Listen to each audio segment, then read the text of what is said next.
అక్కడ ఇదెక్కడ తిక్కలు దొరికిందమ్మా మాకు. సరేలే కానీ నీ తిక్క తిక్క పనులన్నింటికి నాకు బీపీ కూడా డౌన్ అయిపోతున్నాయి. ఒక బీపీ టాబ్లెట్ అంటే తీసుకురావే బాబు నాకు.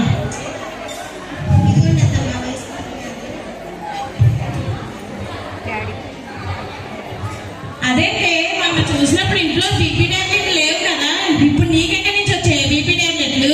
ఆ టాబ్లెట్స్ ఎక్స్పైర్ అయిపోయి పక్కన పడేసాను గారు. మరి అదెందుకు నాకు ఇచ్చేదే?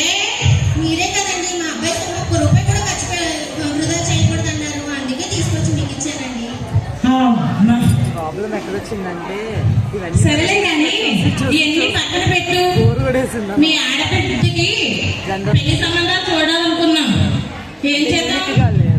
ఇంతకీ సరిగానండి అబ్బాయిలో ఎలాంటి గుణగణాలు ఉండాలనుకుంటున్నారండి? నుండి అమ్మహ వరకు ఉండే గుణగణాలు ఎక్కడ ఉండాలనుకుంటున్నాను నేను. నుండి అమ్మహ వరకు అవేంటండి బాబు? అవంటే కూడా తెలియదా నీకు? అంటే అమ్మ నాన్నలకి దూరంగా ఉండాలి. అంటే ఆస్తిపాస్తులు పుష్కలంగా ఉండాలి. ఇల్లు భవనంగా ఉండాలి. ఈ అంటే ఈ తరం కుర్రాళ్ళలా ఉండాలి. అంటే ఉన్నత స్థాయిలో ఉండాలి. అంటే ఊరూరా తిప్పేవాడు అయి ఉండాలి. ఏ అంటే ఎర్రగా బుర్రగా ఉండాలి.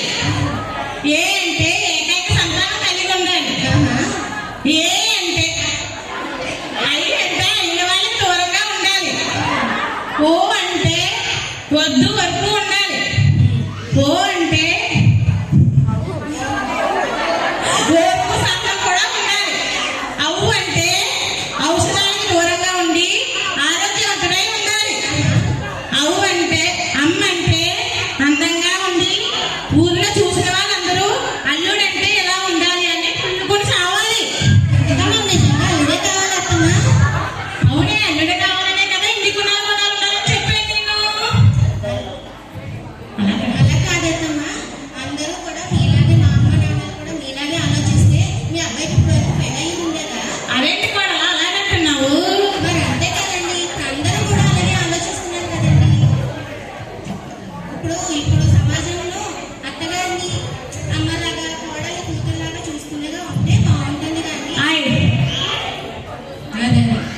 అలా ఉంటుంది కానీ ఇలా ఆలోచిస్తే ఇంకెవరి పెళ్ళి అవుతాయమ్మా? ఇప్పుడుండే సమాజం అంతా అత్తగారిని వచ్చే కోడలు అత్తగారిని అమ్మని అత్తగా కాకుండా వచ్చే కోడలు ఎప్పుడు కూడా కోడల్ని కూతురులాగా